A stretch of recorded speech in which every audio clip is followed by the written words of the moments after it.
السلام عليكم ورحمة الله.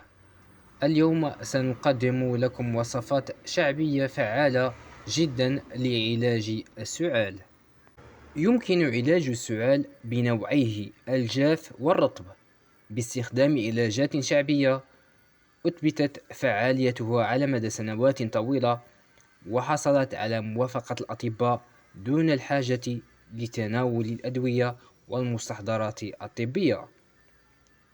ويوضح الدكتور بافل بيرجانكسي، أخصائي الأمراض الصدرية وأمراض الحساسية والمناعة، فوائد عرقسوس والعشقة ولسان الحمل والفجل الأسود. أولا، العرقسوس. مغلي جذور شجرة العرقسوس علاج معروف للسعال لأن له تأثير مخفف للبلغم، بالإضافة إلى ذلك يزيل التهابات القصبات الهوائية والمسالك التنفسية العليا ويسهل خروج البلغم، ويمكن تناول هذا المشروب في كلتا الحالتين، السعال الجاف والرطب. ثانيا، العشقة أو ما يسمى باللبلاب المتسلق.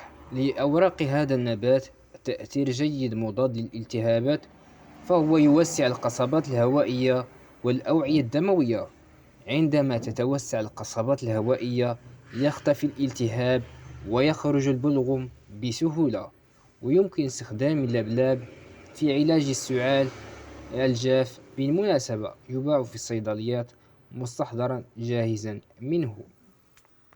ثالثا، لسان الحمل. يوصى الأطباء باستخدام مغلي لسان الحمل لجميع أنواع السعال.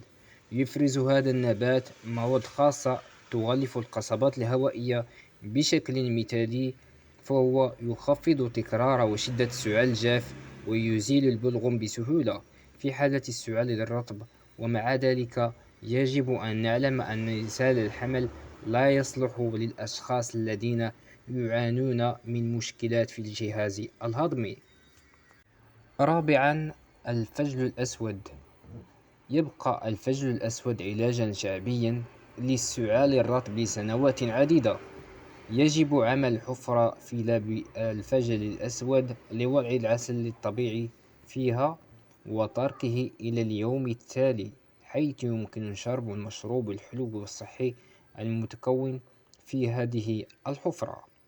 ووفقا للدكتور بافل بيرجانسكي يحتوي الفجل الأسود على مجموعة من العناصر الدقيقة والمواد الفعالة، والعسل له تأثير مضاد للالتهابات، ومزج التأثير المضاد للالتهابات مع المقشع يساعد على إخراج البلغم بسهولة. ومن جانبه يشير الدكتور إلى أن الفجل الأسود يحتوي على زيوت طيارة تكبح نشاط الميكروبات، لذلك كان يستخدم قبل اكتشاف مضاد الحيوية في علاج أمراض الجهاز التنفسي.